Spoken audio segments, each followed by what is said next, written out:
Tiene razón, profesora. Lo que sí provocó el COVID fue que el consumismo se detuviera.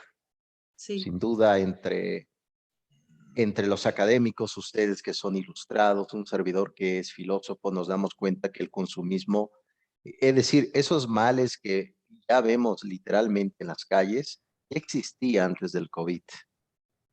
¿Qué tipo de males? La migración, la violencia hacia la mujer, la violencia hacia el hombre, no cuidar la vida de los niños, desproteger la concepción, sin fin de circunstancias. El COVID vino a demostrar que por más que seamos un país progresista, en el mundo que exista viajes espaciales, etcétera, todavía sigue existiendo problemas tan comunes en la historia. Un ejemplo, profesora Lisbeth, si viniera, por ejemplo, Pericles, Sócrates a este siglo XXI, yo creo que sí hubiera ciertas maravillas. Ah, mira, hay energías, computadora, los celulares, ¿no? Pero hubiera algo muy familiar en ellos. Dijera, la corrupción, la injusticia, eso ya existía antes, ¿no? Eso sigue sí, existiendo todavía en el presente. Por lo tanto, el COVID, desde mi punto de vista, vino a generar un cambio en la forma de consumir. Ahorita sigue todavía el consumo, porque es como la vía del capitalismo. Pero generar cambio de conciencia entre los ciudadanos, pues el COVID no hace milagros, ¿no? Entonces yo creo que eso es parte de la construcción de la misma educación. Muy bien, profesora Lisbeth, estaba viendo por ahí tu video, tocabas temas interesantes sobre el tema de las emociones, ¿no? Que a veces vemos como tapar ciertas emociones que aparentemente son negativas, pero ayudan a contribuir, inclusive la tristeza, para que uno se ubique bien dónde está y cuáles son sus circunstancias. Muy bien, profesora Lisbeth, bienvenida nuevamente a estas tertulias. Vemos que tu internet está un poco fallando porque te quedas como en el pasado. sí, ha Pero fallado bastante estos días. Espero que no me saque de la sesión. ese es el pan de cada día, sin duda. Sí, Ese es el pan de cada día. Muy bien, profesora Edith, te vemos en otro escenario distinto. ¿Cómo están por allá, profesora?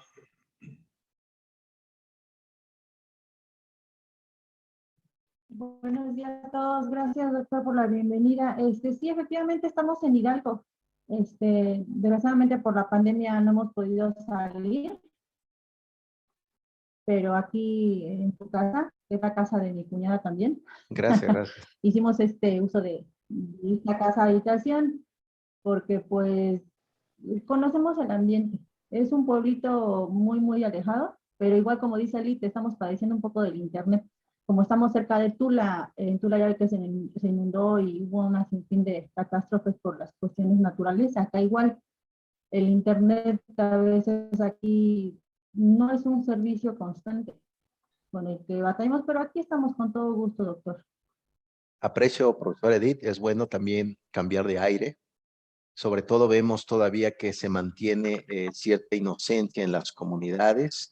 Yo deduzco, hago la deducción que a veces las ciudades son las que causan mayores inmoralidades que los pueblos, ¿no? En las comunidades todavía se sigue todas las tradiciones de oralidad, de costumbre, sin fin de circunstancias. Sin duda, profesor Edith, y sobre todo considero que hoy va a ser una sesión más de reconstruir, me gustaría que opinaran, claro, como lo han hecho, pero un poco más en profundidad, algunas críticas si se llega a dar, sobre todo los textos que abren ventana para la comprensión personal, porque eso es precisamente, profesor Edith, y sobre todo, como le comentaba la profesora Lisbeth, no estamos ajenos al cambio planetario, todas las cosas van cambiando, vemos inclusive donde antes existía prosperidad, no lo hay. ¿Qué tal la migración que estamos viendo? Nunca se había visto en los años 20. Migraban en efecto, pero personas como de forma individual, hombres, como los más fuertes. Pero vemos niños, mujeres, o sea, algo está pasando. Sobre todo es claro que el modelo socialista en América Latina no ha funcionado, ¿no? Entonces la gente quiere propiedad privada, quiere tener una prosperidad. Ese es el gran debate que se puede ir armando dentro de nuestra concepción de maestría en educación. Muy bien, profesora Edith, si tienes complicaciones, tienes mi permiso didáctico para ausentarte, porque pues es difícil ir como captando señales, ¿no, profesora Edith, desde esa periferia? Gracias, doctor. Aquí vamos a continuar hasta que nos lo permita el internet. Totalmente, totalmente. Muy bien, pues bienvenida, profesora. Ahorita vamos a ahondar con nuestra primera materia. Vamos a debatir un poco de esto de directivos de escuelas inteligentes, algunas perspectivas, algunas anotaciones, el efecto, de hecho, déjeme nada más comentarle que aquí con mi esposa, donde precisamente estaba profesora Edith, también nos salimos de casa por el tema del COVID. Pues estamos también igual aquí aislados, la forma de convivencia ha cambiado. Nosotros somos adultos, en efecto, y podemos como soportar, pero ¿qué pasa con los jóvenes, profesora Edith? ¿Qué pasa con los niños? Necesitan de la interacción de sus compañeros, oler, porque hace falta oler también al otro. Sin duda, es una concepción muy latente. Trataré de hacer esta sesión viable, fluida, para que no sea tan pesada, porque la vez pasada creo que Morfeo los estaba seduciendo. En efecto, creo que nuestras clases entra en un aspecto ya de que pues, son las 2 de la tarde, pues un poco de hambre, etc. Pero bueno, trataré de que sea fluido. Muy bien, profesora Edith.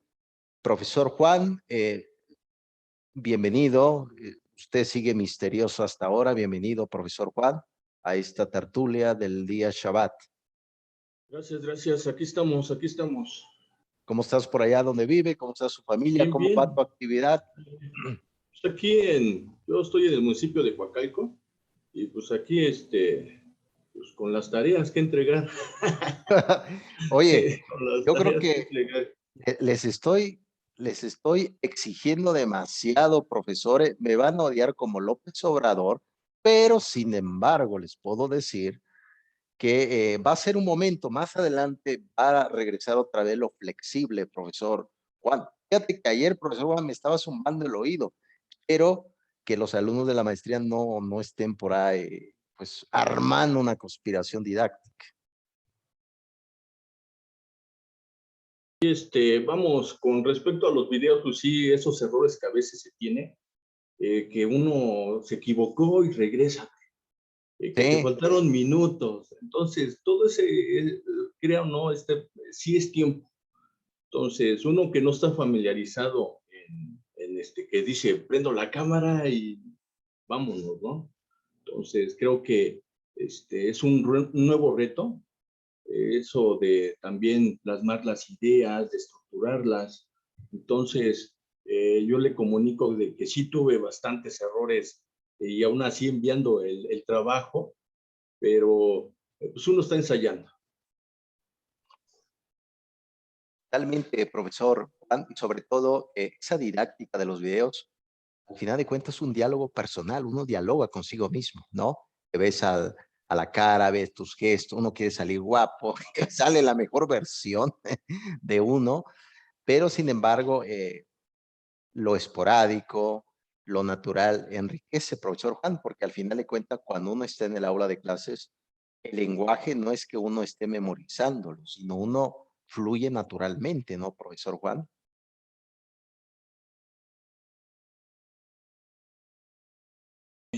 Lo que nos está mencionando, creo que es buena técnica, Sí, leer y estructurar. Prácticamente nosotros ahí estamos construyendo.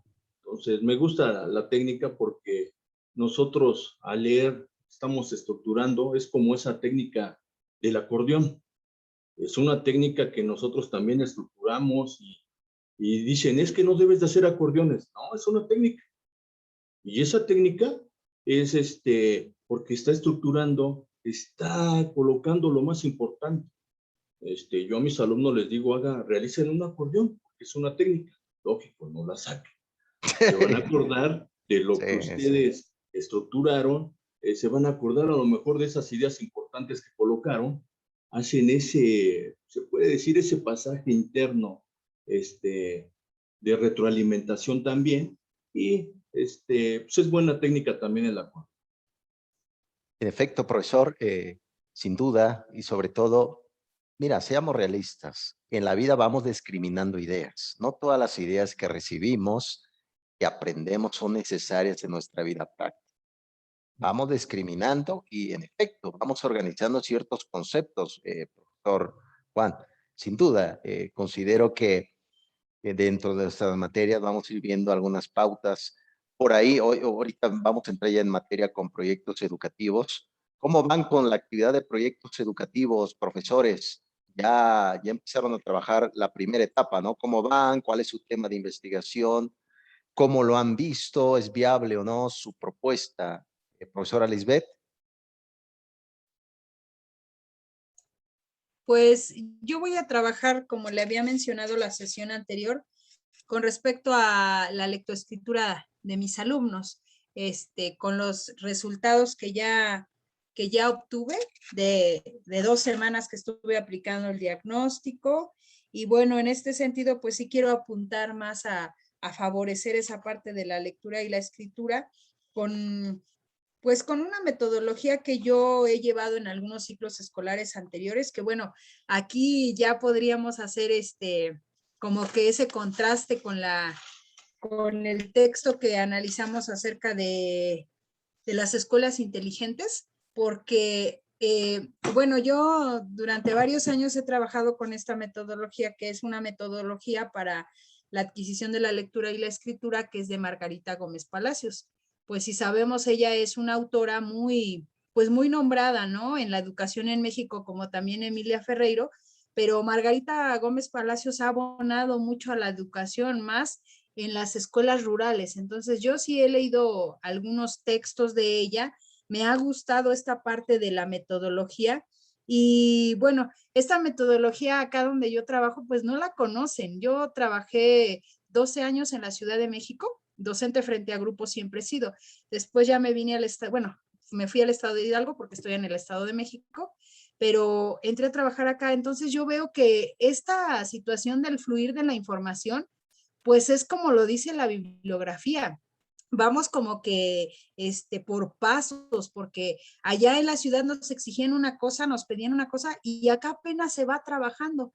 Entonces, en cuanto a la metodología, veo sí esa parte del rezago, como que no lo conocen, pues. Entonces, yo he tratado en algunos ciclos implementarlo, pero sí es muy cuestionado ¿y de dónde sacas eso, no? Y ¿por qué? Entonces mi argumento siempre ha sido, es que esta metodología ayuda a la comprensión lectora, porque a veces vemos que hay métodos, por ejemplo, el método silábico, ¿no? Que mame, mimo, musa, que ya no se debe de utilizar hablando de las escuelas inteligentes, porque pues no hablamos de una manera fragmentada, no hablamos la, ca, sa, es, mi, a. ¿Y qué pasa con ese método silábico? Eso hacen los alumnos. Incluso yo antes de la pandemia en ese ciclo escolar, llegué a la escuela donde estoy y les decía a los niños, a ver, vamos a leer, ¿no? Colocaba una palabra en el pizarrón y los niños me leían así, ¿no? Incluso me saludaban, hola, maestra. Y yo les decía, ¿qué les pasa, chicos? Hablen bien, así no. Entonces, sí, la metodología que nosotros les empezamos a implementar a los niños es la base para que ellos comprendan la lectura, pero también para que ellos interactúen y hablen, porque los hacemos más así, más pasivos. Y ahora que estaba leyendo este libro de las escuelas inteligentes, pues me identifiqué bastante, ¿no? Con las escuelas planas, porque realmente la educación es plana, no tenemos esa visión al futuro, no vemos más allá. Ahora sí que coloquialmente dicen, de nuestras narices, nada más vemos hasta ahí, se acabó. Entonces, yo mi argumento siempre ha sido esta parte de, bueno, a lo mejor es un método que no conocen, es pues sí, un proceso que se lleva de manera más lenta, pero finalmente los resultados los vemos en la comprensión lectora. Los alumnos leen mejor, bueno, además de la fluidez y la comprensión, pues son cosas que van relacionadas, y a mí me gusta porque yo no lo voy a ver, eso es lo malo de este método. Termino el ciclo escolar y no lo veo. Si me dan el grupo de segundo, tal vez lo vea, pero ya es a finales de segundo grado. Entonces, pues sí, quiero implementar este proyecto, realmente llevarlo de manera bien, clara y puntual para ver los resultados. Si no me importa que en mi escuela me digan no, porque la verdad es que sí, ahorita nos están dando cursos de alfabetización, pero son muy plana, o sea, la jefa de sector es muy plana. Incluso habla de que libro de texto, y de verdad que cómo me identifico con lo que luego platicamos aquí, habla de que el libro para el maestro de primero lo debemos de llevar así, como receta de cocina tal cual. 1, 2, 3, 4. Incluso en las planeaciones el director es lo que me decía, maestra, planee tal cual está en el libro para el maestro. Haga sus clases virtuales tal cual está en el libro para el maestro. Entonces yo digo, pero entonces todo lo que he aprendido en cursos, en diplomados, etcétera, no me va a servir porque no lo puedo implementar. Pero yo con la pena, yo en mis clases implemento otras cosas, ahí le voy metiendo un poquito de lo del libro, pero sí implemento otras cosas que permitan que mis alumnos se movilicen, porque sí mi otra compañerita de primero, ellas son copias, colorea, ¿no? Resuelve esto, pero todo mediante copias. Y yo me pregunto, ¿y entonces cuándo los alumnos van a saber hacer? ¿Cuándo van a movilizar lo que saben? ¿Cuándo van a salir de ese paradigma que ya está, ¿no? O sea, yo no sé, no me quedo con eso, pero sí por eso quiero llevar a cabo este proyecto, porque siento que me va a servir y pues si me dan ese grupo para el siguiente año voy a ver los resultados. No importa aunque me digan que no conocen esa metodología y que no tiene buenos resultados, pero creo que pues sí falta esa parte de ese conocimiento, de esa argumentación, de esos referentes teóricos por parte de las autoridades educativas, porque no estamos en los años de 20 anteriores, ¿no? Que ellos trabajaban, les digo, con las sílabas, con las planas, las carretillas, todo eso. Ahora ya no necesitamos eso. ¿De qué nos sirve que los niños se aprenden las sílabas si no van a ser, como decía el texto, no van a ser eficientes en su vida social? Entonces, pues ahí yo voy a apostar por este proyecto, a ver qué pasa. Interesante, profesora Lisbeth, esta descripción que realizas. En efecto, vemos que la educación en México, lo comentó Pablo Latapí, un educador mexicano, hablaba de la centralización de la educación. Todo está centralizado y uno dice, bueno, pero ¿cuál es el problema? El problema es que se hace planeaciones, se hace temarios, se hace proyectos educativos desde la ciudad, desconociendo la realidad de la urbanidad, desconociendo la realidad de las comunidades. Y a veces esa es la dificultad que encontramos. Totalmente. Y la resistencia precisamente se debe dar a través de este proyecto. No es posible que todavía se siga haciendo esto, pero lamentablemente se requiere mucho trabajo. Vean, por ejemplo, hace una semana estaba yo leyendo sobre, ¿se acuerdan de que el artículo 3 mexicana, el artículo de la Constitución se ha modificado y ahora la educación debe ser obligatoria hasta nivel superior? Por eso se hizo las escuelas del bienestar, Benito Juárez. Pero estaba yo revisando un artículo por ahí de la UNAM que va encaminado hacia el fracaso ese proyecto educativo. ¿Por qué razón? Uno, los planes no están claros, sobre todo el tipo de carreras. Y tres, hay mucha deserción docente. Entonces, un proyecto educativo, en efecto, debe de ir mirando hacia el futuro. Pero estas son las dos variables que precisamente el texto que les dejé tiene ese objetivo: entrelazar y sobre todo contrastar el aspecto, bueno, escuelas planas o escuelas inteligentes. Profesora Lisbeth, yo creo que lo has hecho muy bien en la parte de la crítica. La educación en México es una educación política, es una educación que tiene tintes políticos. Lamentablemente la CENTE y la coordinadora se utilizan precisamente para el aspecto político. Y la educación privada también tiene cierto dogmatismo que termina repitiendo lo que otros han dicho. Lo que se pretende es que se revise lo que otros han dicho y uno empiece precisamente a reconstruir su propia idea. Yo creo que esto es parte inclusive del acercamiento de la materia de proyectos educativos que yo creo que hay que ir trabajando.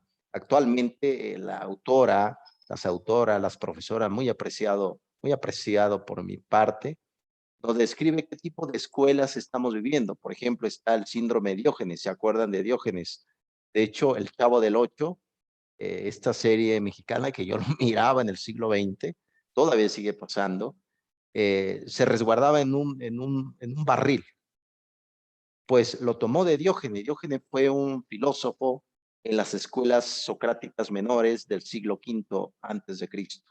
¿Qué hacía Diógenes? Acumulaba todo hacia sí mismo y no compartía y no se actualizaba. Vean, actualmente dentro de estas características de las escuelas planas está el síndrome de Diógenes. Acaparo, pero nunca actualizo el conocimiento. Y no solamente están los planes en un proyecto educativo, no solamente está la evaluación, está también el docente, está también el aspecto de las escuelas. Y déjenme decirles, profesores, un buen proyecto educativo no va acorde tampoco a la edad del docente. Mucho a veces es el mal paradigma que se tiene. Ah, es que el docente ya está grande, por lo tanto no es innovador. No, espérame. La innovación va acorde inclusive al aspecto de creatividad, sea joven o seas adulto. Hay docentes ya grandes en el aspecto de la trayectoria de la vida que tienen una innovación impresionante, que convierte el aula de clases en una simulación de la realidad. Hay que tener cuidado con el síndrome de Diógenes, tanto en la parte personal como en la parte pública de la institución educativa. Sin duda van a encontrar ustedes muchos obstáculos porque el docente sí quiere cambiar, pero a veces la institución educativa se mantiene totalmente. Muy bien, profesora Lisbeth. Yo creo que vas en un buen camino. Profesora Edith, ¿cómo vas hasta ahora con estas circunstancias? ¿Cómo viste la lectura? ¿Controvertida? ¿Necesaria? ¿Cuáles son tus comentarios, profesora? Pues en primera parte me gustaría retomar el tema de escuelas inteligentes, donde dice que debe ser una educación que no tenga caducidad, porque hay veces que la educación no está hecha para el futuro. Pero ahí me cuestiono que ni siquiera está hecha para el presente, doctor, porque a veces nos dan temas y contenidos que ni siquiera el niño sabe cómo aplicarlos, cómo bajarlos desde el concepto a la práctica o a la acción. Entonces, para mí podría resumir el término de escuelas planas, es cuando una escuela está estática respecto a un ambiente que es dinámico. La escuela llega a ser estática, no llega a moverse con ese ambiente, con ese futuro, con esa visión. Me tocó verlo con mi hijo. Yo tengo dos realidades educativas, aquí todos somos estudiantes. Yo también soy estudiante del 5º semestre de Derecho por parte de la UNADEM y mi hija está cursando 2 carreras. Mi esposo está estudiando el doctorado y tiene maestría. Entonces, veo todas las realidades educativas. Ayer tuve la oportunidad, voy a platicarles una cuestión de personal, que yo nunca me había metido a las clases de mi hijo, y ayer que nos cambiamos ahorita a Hidalgo, por estos días, estaba yo escuchando las clases. Ay, doctor, quedé harta, te lo juro, o sea, harta, porque a veces pareciera que esa escuela tradicional, ya no el docente se modificó, sino que nada más trasladó lo que hacía en la escuela presencial, lo trasladó a la virtual. Y ahora resulta peor, porque el niño nada más está enfrente de un monitor sin interactuar con los demás compañeritos. Yo me acuerdo que en sexto, y sí depende mucho del docente, todavía los metía a salas y trabajaba con ellos en las salas y entre ellos hacían esa interacción grupal. Pero ahorita no, el maestro es un simple reproductor de conocimiento y la verdad es que yo quedé acatarrada, fastidiada de andar escuchando a los docentes. Pero esa es la realidad educativa a la que están inmersos nuestros niños. Eso es una realidad educativa, digamos, como usted lo dice, urbanizada. Yo tengo otra realidad educativa. Cuando estuve yo aquí en Hidalgo, formé parte de una asociación civil, fui coordinadora de una asociación civil que se dedica, digamos, en cuanto a la gestión, y son escuelas rurales. Entonces, yo aprendí mucho de ellos porque es cuando nosotros entendemos que hay otras realidades, hay otras necesidades. La educación, si bien es generalizada, también debe de ser particularizada con respecto a las situaciones de los niños. La realidad educativa que yo voy a plantear ahora bien en mi proyecto es precisamente los temas transversales tomando en cuenta estas dinámicas de grupos, ¿cómo yo puedo implementar estas técnicas en cuanto, yo me enamoré de las técnicas que vimos en el libro de dinámicas de grupos, en Sí, cuanto muy a las de buenas. integración y en cuanto a las de sensibilización? Entonces, yo me quiero hacer a la tarea de tomar esas técnicas y poderlas incorporar a mis grupos que yo vaya a tener, porque si bien me cambié y dejé la coordinación aquí de ANSPAC, me invitaron para seguir participando de manera remota, en línea. Una oportunidad para mí para continuar con este proyecto. Entonces, yo estoy súper emocionada porque en este nuevo ciclo escolar vengo así como que renovada. Entonces va a ser parte de mi proyecto. Es decir, ¿qué tanto podemos continuar con esa dinámica de grupos? Porque es importante. Nosotros el año pasado lo dejamos y como que es que ya no se pueden hacer dinámica de grupos y nos quedamos con ese paradigma. Cuando nuestros temas que son transversales, liderazgo, trabajo en equipo, toma de decisiones, motivación, sinergia, todo eso, son interacción con el compañerito. Es hacerlo más práctico. Precisamente cuando llegábamos a las escuelas era, ya llegó ANSPAC, vamos a jugar, ¿no?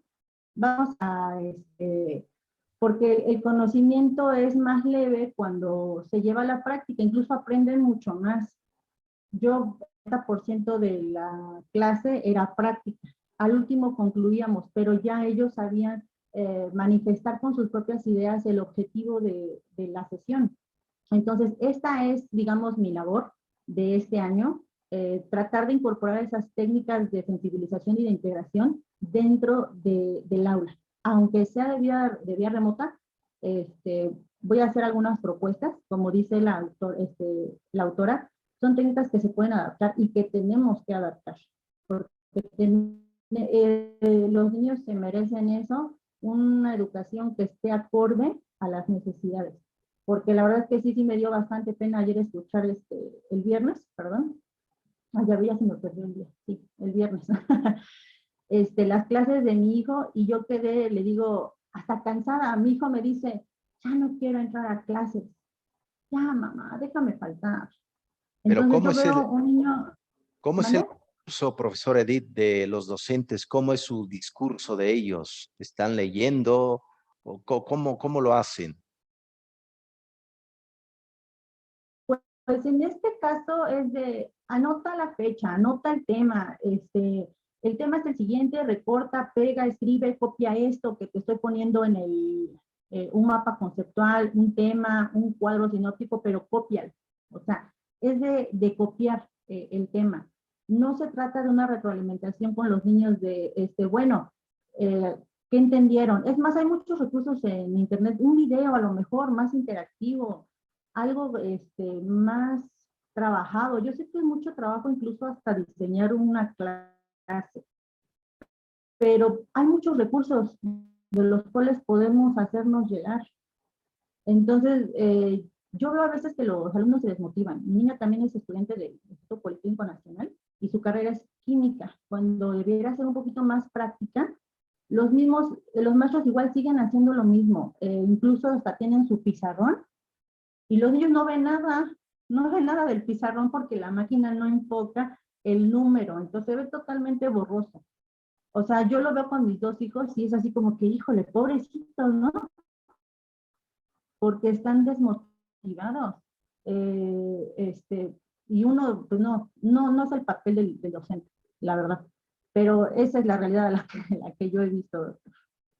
Totalmente, profesor Edith, y sobre todo es una llamada de alerta para nosotros, para un servidor, para ti, profesor Edith, para el profesor Juan, para la profesora Lisbeth, de no caer en esa rutina pedagógica, ¿no? Aún inclusive en esa distancia que estamos viviendo, en esa distancia pedagógica debemos de implementar estrategias que se convierten un poco más dinámicas, ¿no? Conversatorios, ejemplos, actividades y demás. Sin duda, debe de ser un tema necesario, profesor Edith, porque seamos honestos, la pedagogía se ha desgastado en esta parte tecnológica.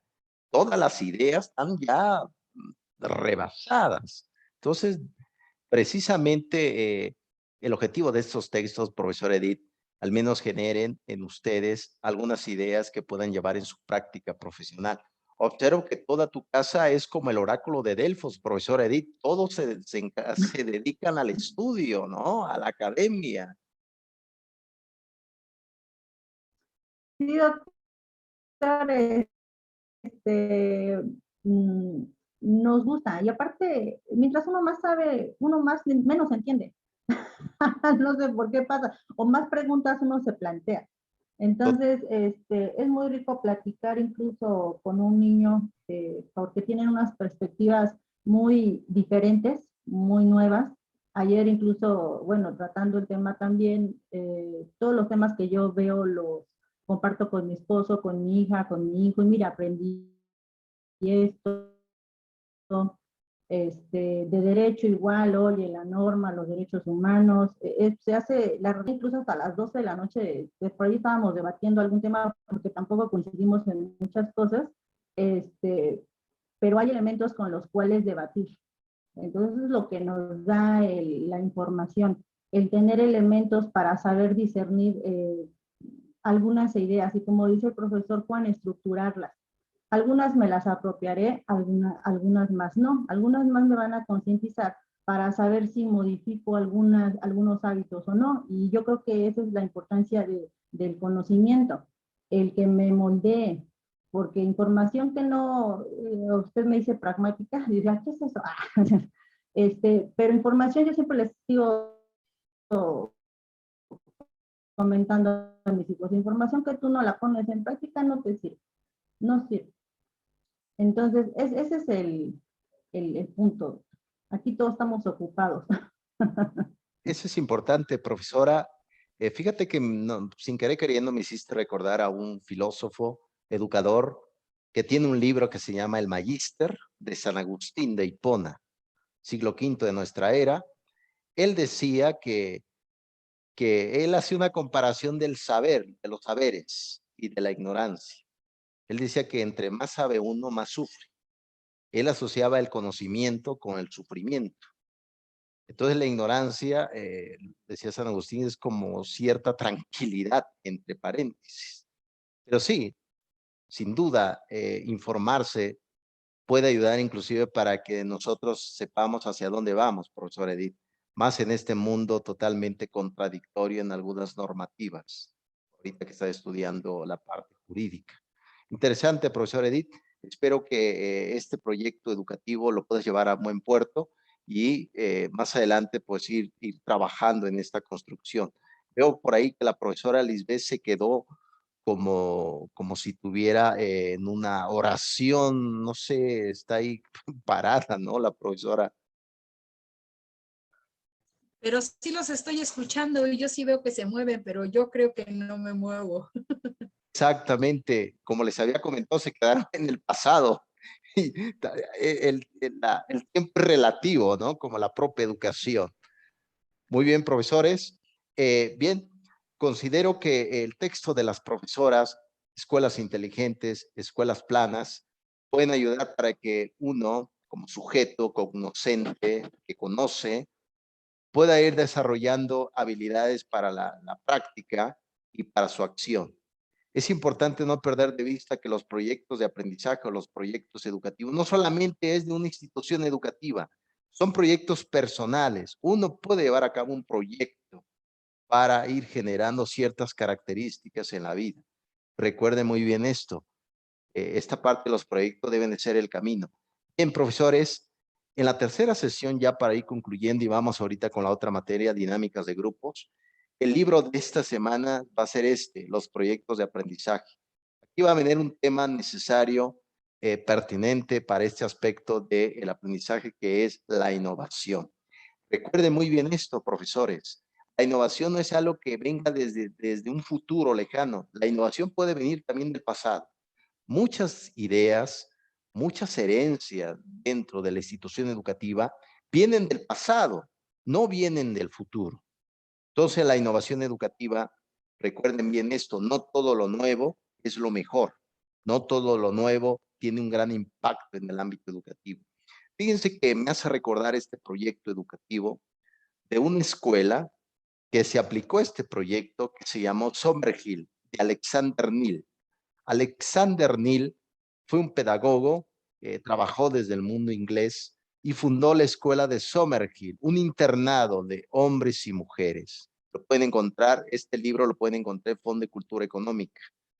La escuela de Summerhill era un internado donde fusionó, él fue su proyecto de Summerhill, proyecto educativo. Entonces fusionó hombres y mujeres y él dijo, bueno, hay que darle a los jóvenes la libertad que ahorita está de moda, ¿no? Yo creo que todo el mundo exige libertad y pocos tienen responsabilidades. Este es el mundo que vivimos. Entonces Summerhill, pues pasó 5 o 6 meses y resulta que muchos de los jóvenes terminaron siendo drogadictos, no todos, otros terminaron siendo padres muy jóvenes, las chicas quedaron embarazadas. Fue un escándalo la escuela de Summerhill.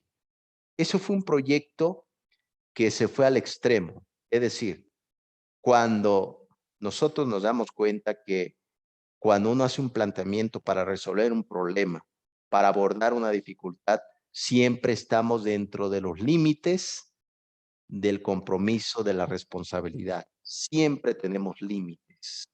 Eso no se les olvide, jóvenes profesores. Precisamente este libro, un servidor ya lo revisó. Es un libro interesantísimo porque viene ejemplos de cómo llevaron a cabo proyectos educativos en una escuela. Existen muchos proyectos, profesores, trabajar la autoestima, trabajar la comunicación, trabajar la personalidad docente, etcétera, como dice la profesora Edith, mejorar las prácticas académicas dentro de estas plataformas que ustedes saben que estas plataformas tienen también muchos aspectos de debilidades. El internet falla, no ves a tus alumnos, el docente se congeló, es sin fin de circunstancias. No sé ustedes, pero a mí me gusta verlos, me gusta que sonrían, que alguno me haga una brindis señal, no, pero me gusta verlos cómo están ahí, ¿no? Entonces, al profesor Juan, al profesor Edith, me gusta. Entonces, eso es parte precisamente de los proyectos de aprendizaje, se va a hacer el tema. La tarea está para la siguiente semana. El profesor Juan ha comentado que les estoy apretando fuerte la mano, como si fuera Poncio Pilato. En efecto, momentáneamente, profesores, momentáneamente. Más adelante va a venir un poco de flexibilidad y habrá también lecturas para que ustedes hagan alguna dinámica, alguna tentativa. Van a presentar su proyecto por este medio, en efecto, y voy a invitar a las coordinadoras para que estén presentes y por este medio virtual. Entonces, como pueden ver, hay mucha pasta, hay mucho arché, como decía Anaxímenes, hay mucho orígenes. Bien, este va a ser el libro, profesores, los proyectos de aprendizaje, para que vayan trabajando. Ya está el segundo paso del concepto de el proyecto educativo, que es el plantear el problema. Recuerden muy bien, se hace un proyecto ¿para qué? Para resolver problemas y fortalecer los bienes de la institución educativa o de la persona. El mal, recuerden, es un accidente. El bien se hace solo. Por eso se hace proyectos para fortalecer, para trabajar y demás. Muy bien, profesores. Es así, vamos a ver algunas variables. Aquí el libro nos muestra algunos pasos, algunas tentativas de cómo debemos llevar a cabo.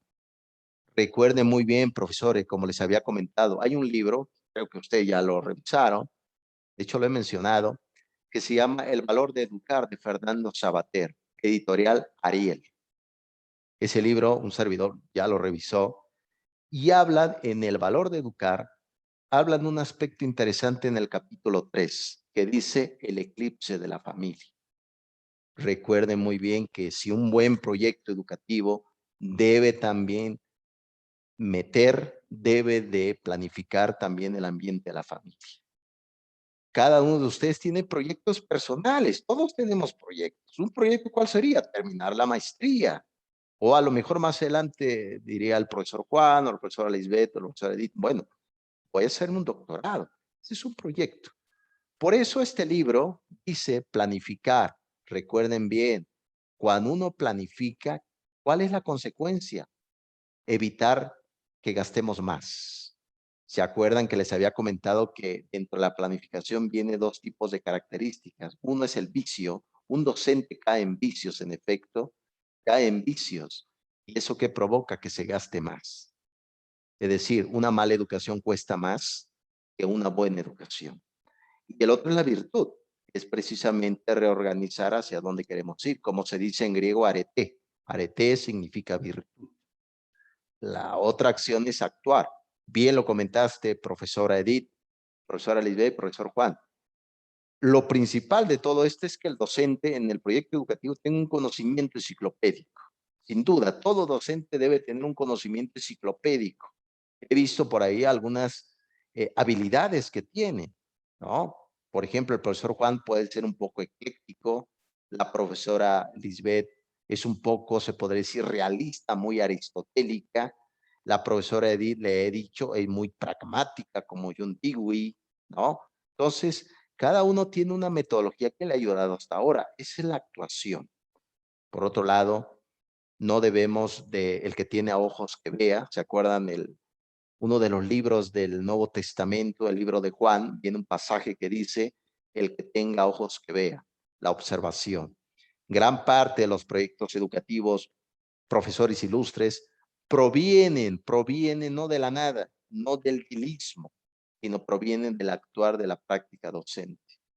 Vean el discurso, profesores. Existe sin fin de discursos. Y nos dicen, todo está bien. Espérame, la observación me dice otra cosa. ¿Qué me estás diciendo? ¿No? No hay que perder de vista esto. La reflexión. La reflexión, recuerden, es propiedad del episteme. Ese es un tema que ahorita lo voy a analizar en la otra materia de competencias. Es un tema del episteme, no de la doxa. Ahorita lo voy a explicar qué significa.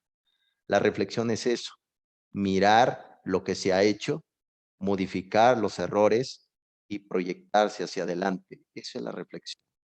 Siempre reflexionamos hacia nosotros mismos, reflexionamos el actuar educativo y sobre todo el concepto. Cuando ustedes me presenten ya su proyecto educativo dirán, bueno, profesor, este proyecto, su utilidad es para intervenir en esta realidad, para modificarla y para resolver un problema. De eso se trata el concepto de la reflexión. Muy bien. ¿Alguna pregunta hasta acá, profesora Edith? ¿Cómo vamos? Profesor Juan, ¿cómo vamos hasta acá? Profesora Lisbeth, ¿cómo vamos? ¿Algo quieran comentar? ¿Algún apostillado? Adelante, profesores.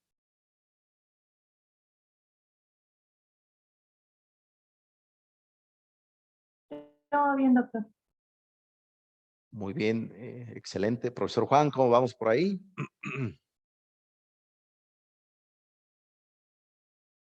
Eres muy estoico, profesor Juan. Excelente, profesora Lisbeth. Pues sí, me parece interesante este trabajo, con los proyectos, porque pues realmente, como lo decía en mi video, pues debemos impactar en nuestros alumnos. Ahora lo que mencionaba la compañera Edith, ¿no? Me quedo escuchando y digo, sí, pues a mí me pasa lo mismo, no como docente, no, yo no lo hago, claramente.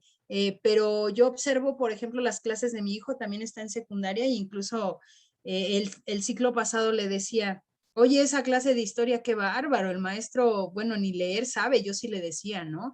Entonces, siempre él me dice, mamá, ya va a empezar mi clase de historia, vente a tu mejor clase, siempre me hace burla con eso. Entonces, Es tremendo el pequeño, ¿eh? sí, y le digo, bueno, tú pon atención y punto. Pero sí, renovarnos en la práctica, ahora sí que renovarnos o morir, ¿no? Yo veo ahorita con mis niños de primero y tengo que hacer hasta lo que no, o sea, circo, maroma y teatro. La otra vez estábamos trabajando con unas actividades de matemáticas, incluso yo me tuve que inventar una canción, ¿no? El trenecito chucuchú, el trenecito chucuchú viene a casa de, y bueno, de alguna manera cuando yo los veo que ya están así como usted dice, ¿no? Que casi en los brazos de Morfeo, pues tengo que inventar, saco un libro, saco otro, saco material, saco mis dados, no sé, a lo mejor me pasmo, ¿no? Me ven, yo les pregunto, chicos, ¿me están viendo? Sí, maestra. Y cuando mi pantalla se me queda ahí trabada, pues yo agarro mis tarjetas y les enseño, ¿sí la ven? Ah, pues ahora miren el numerito tal. La cuestión es de que yo me frustro cuando digo, pobres de mis alumnos, chiquitos de primero, de 5 o 6 años y ahí escuchando a la maestra todo el tiempo aburridos, pues yo creo que no se vale. Entonces, sí es esa parte de cambiar la dinámica con los niños, porque qué difícil es tanto para ellos, para los papás, como para nosotros estar trabajando a distancia.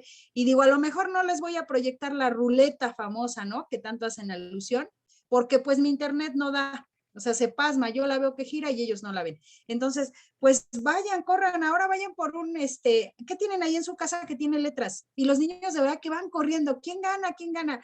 Ahora vayan por algo que tiene números y ahí se la pasa, ¿no? Y me dice mi esposo, no hombre, qué bárbara, dice, ¿y no terminas tan cansada? Porque él también es docente, pero él tiene 5º grado. Le digo, pues termino cansada porque yo tengo segmentados a mi grupo en 2. Doy de las 8 a las 9:15 y luego de las 9:15 a 10:15. Le digo, pero mira, ¿qué crees que así? Yo veo que los niños están interesados. Les pregunto, le pregunté a una mamá, señora, ¿cómo vio las actividades? A mí también me gusta que me retroalimente, ¿no? Tal vez es un arma de 2 filos, maestra, pues qué mal, o maestra, pues qué bien, ¿no? Pero digo, de alguna manera, pues yo no estoy viendo en presencial a mis alumnos, quiero que se interesen. Entonces, sí, yo creo que ahí, refiriéndonos al texto que hablaba de las escuelas inteligentes, pues sí, cambiarnos el chip. Podremos venir a lo mejor de una escuela muy tradicionalista, tal vez de una normal, de una universidad, pero sí el cambiarnos el chip, sí nos ayuda bastante, que los alumnos se interesen. Yo sí le digo a mi esposo, ¿qué crees? Que yo creo que sí nací para ser maestra de primero, no sé, siento que se me da, o sea, la forma de hablarles, la forma de trabajar con ellos, incluso mi niña de que va en preescolar, viene corriendo y está aquí tomando las clases, o sea, viene con sus vasitos, con sus semillas, con lo que tiene que hacer, y le digo, ¿te gustó la clase? Sí, mamá, ¿mañana me puedes invitar? Sí, yo te invito, pero dices, bueno, pues, ¿qué hago? Esto es lo que me tocó, bueno, no lo que me tocó hacer, es lo que elegí, me gusta, y pues, ¿cómo lo tengo que hacer? Pues bien, la verdad es que sí estamos en una realidad en que no todos hacemos lo que tenemos que hacer y eso es triste porque lamentablemente a veces los comentarios surgen pues de las cosas malas que hacen los compañeros. Entonces, a mí sí me da mucha tristeza esa parte de que es que los maestros no dan clase, es que los maestros son flojos, es que los maestros, pero yo no, casi yo digo, yo no, yo sí estoy trabajando. Entonces, sí es esa parte de cambiarnos la mentalidad y pues a lo mejor no soy la mejor, pero trato de incluir las actividades bien, diseñar, que mis alumnos estén integrados y que realmente pues quieran estar conmigo, porque finalmente yo los voy a tener todo el ciclo. Ahora sí que el aburrimiento lo voy a hacer para ellos y para mí, pues mejor hacemos otra cosa. Nada más. Interesante, profesora Lisbeth. Fíjate que me hiciste recordar a a un director de teatro llamado Sófocles, fue griego. Él hizo la obra de Edipo Rey, de ahí toma Freud para hacer el complejo de Edipo. Toma esta tragedia griega y él dice que la actuación es la transformación de la persona. De ahí viene la palabra persona, prosopón, de que usan máscaras. Un docente es un actor de teatro, actúa, ¿no? Trata de hacer todo lo posible para que el escenario se lleve a cabo. Es claro que la vida personal queda a un lado. Cuando estás tú con tus alumnos, tus estudiantes, debes hacer todo lo posible por contagiar esa emoción, esa tentativa. Fíjate que, no sé usted, pero a mí me recordó también a Cristina Pacheco, ¿se acuerdan? Aquí nos tocó vivir, ¿no? Aquí nos tocó la docencia, aquí nos tocó la didáctica. Entonces, pues vayamos construyendo totalmente. Sí, sin duda, profesora Lisbeth, profesores, se hace todo lo posible por estos medios también muy limitados. Considero que tenemos también mayor maniobra porque si tuviéramos de forma presencial, profesor Edith, no estuvieras donde estás ahora, ¿no? Un poco de descanso físico también. Entonces yo creo que hay que hacer todo lo posible por llevar a cabo esta tentativa. Interesante, profesora Lisbeth, aprecio tu comentario. No pierdan de vista a Perranó. Esta concepción de Philip, este pedagogo del mundo, se podría decir, de los Países Bajos, ha tenido mucho impacto en América Latina, así como el propio Albert Bandura, con el árbol del conocimiento. Albert Bandura fue un pedagogo, un físico de la ciencia. Él tiene el árbol del conocimiento, Albert Bandura, y Perrenó ha trabajado mucho el ámbito de la práctica, el ámbito de trabajar en grupo. El proyecto educativo es eso, trabajar en comunidad, trabajar precisamente para que el sujeto pueda llevar a cabo una tentativa. Vean, los proyectos educativos, los proyectos de vida tienen un gran impacto. Pero hay que quedarse con esto, profesores. No se les olvide, el profesor Bruce ha trabajado dentro de los colegios maristas. Un servidor es egresado de un colegio marista, tuve internado 4 años. Los maristas vienen de San Marcelino Champagnat, un francés educador de los albores del siglo XVIII. Y aquí dice Bruce, el profesor marista, dice que a veces estos planes que tenemos prácticamente vienen del siglo XIX, ¿no? Y a lo mejor están enfocadas al siglo XX y a veces lo que se requiere es una educación del siglo XXI, ¿no? Entonces, a veces tenemos docentes con pensamientos del siglo XIX, con escuelas del siglo XX y estudiantes del siglo XXI. Como pueden ver, a veces choca la perspectiva. Y el día de ayer, fíjense, les voy a comentar, tengo alumnos, actualmente estoy dando clases de religión también, y entonces un alumno me estaba argumentando que la intolerancia religiosa tiene que ver con la edad. Si uno es más grande, es intolerante. Y yo le dije, no, no tiene que ver con la flexibilidad mental, la tolerancia. También el factor del proyecto educativo tiene que ver con esto, profesores, sobre todo ir comprendiendo precisamente de qué vamos. Recuerden, en México, y lo comentó la profesora Lisbeth, en México, a partir de los años, ha venido gestándose proyectos. Por ejemplo, el profesor Gamino trajo aquí en México el positivismo en México, con el estudio que hizo Leopoldo Sea, el positivismo en México. Tuvo aquí el positivismo, fracasó. ¿Por qué? Porque el positivismo rechaza las costumbres comunes de los pueblos, rechaza la vivencia. Y ustedes saben que la vivencia tiene mayor impacto en un aula de clases. ¿Qué es la vivencia? Que el joven te platique, mira, profesora, me fue bien en la playa, estuve en el campo. Eso tiene mayor impacto porque a partir de eso se puede introducir el aprendizaje. Vean también con Johnson Lancaster, que vino el método lancasteriano, también no tuvo tanta función. Vino también el concepto del pragmatismo y sin fin de teorías. El socialismo también estuvo, que tanto le hizo daño a América Latina el socialismo. Entonces, esta comunión entre pensamiento siglo XIX, siglo XX y siglo XXI debe de estar enfocado en la proyección. No olvidando, profesores, un buen proyecto educativo respeta el pasado, toma del pasado para proyectar lo que puede hacer en un futuro próximo. No se les olvide, el edificio deductivo está bien fortalecido gracias al pasado, gracias a Rousseau, gracias a Diderot, gracias a Voltaire, gracias a Immanuel Kant, gracias a Antón Makarenko con la didáctica magna, con Hermann Spencer, con la pedagogía sistemática. Todo eso es el pasado, pero esos son los cimientos de lo que ahora estamos viviendo con los proyectos educativos. Vayan trabajando, vayan gestando su proyecto.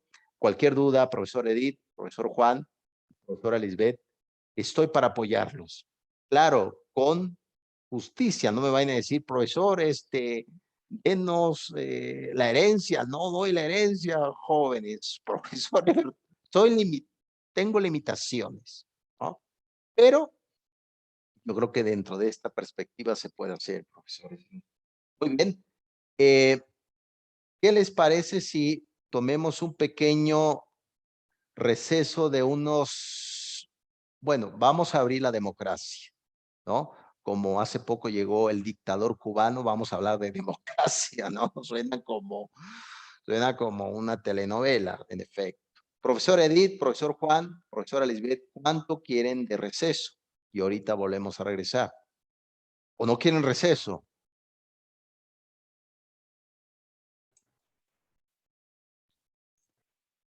Sí, sí. Bueno, no mucho, poquito. Creo que la profesora, Ya se fue. ya se fue. Espero que no, la política no haya Bueno, tomemos un recesito, profesor. Ahorita regresamos en, pues, 1:15. ¿Qué les parece? Sí, gracias. Sale, ahorita nos vemos, profesores, para la siguiente materia. Pasen ahí la voz, profesor Edith. Muy bien, nos vemos 1:15, profesores. 1:15 nos vemos, profesor Edith.